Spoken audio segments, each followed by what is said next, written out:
అస్మద్గురుభ్యో నమః. పతివ్రతామ తల్లి యొక్క వృత్తాంతం విన్న నరోత్తముడు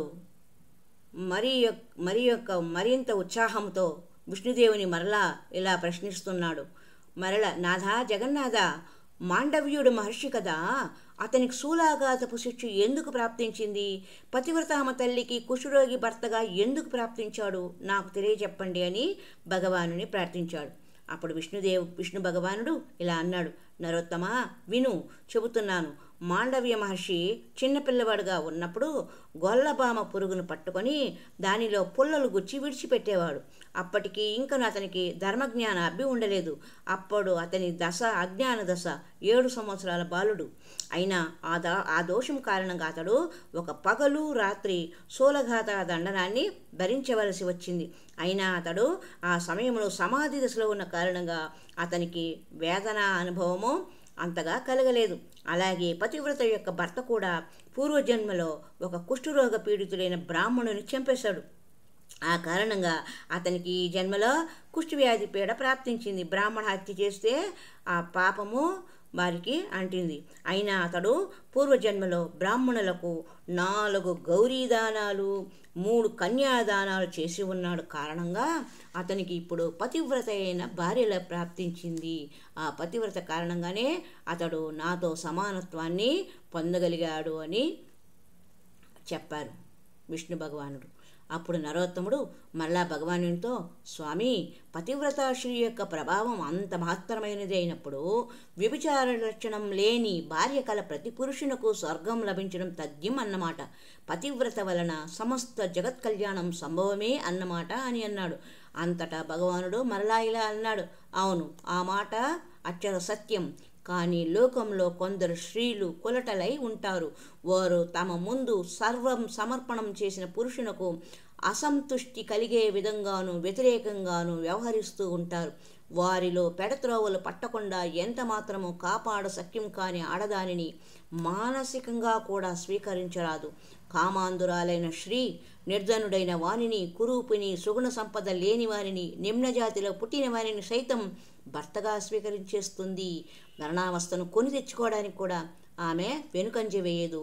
ఇచ్ఛానుసారంగా ఆమె గుణవంతుడు, కులీనుడు, మహాధనవంతుడు, సుందరాకారుడు, సంభోగచతురుడైన భర్తను కూడా పరిత్యజించి నీచుడైన పురుషుణ్ణి సేవిస్తుంది.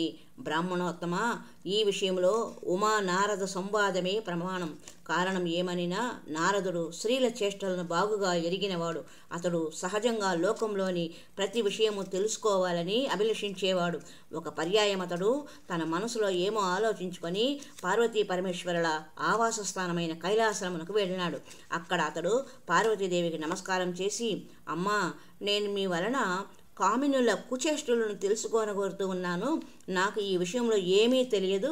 వినయభావంతో ప్రశ్నిస్తున్నాను. దయచేసి నాకు తెలియజెప్పండి అని ప్రార్థించాడు. అప్పుడు పార్వతీదేవి ఇలా చెప్పింది. నాయనా, చెబుతున్నాను విను.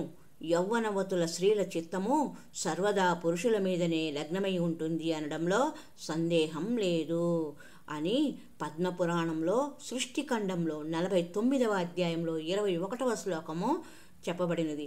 ఘృత కుంభ సమానారీ తప్తాంగ రసమః పుమాన్ తస్మాత్ ఘృతం చ వహ్నిం చ హేకస్థానే నాధారయేత్.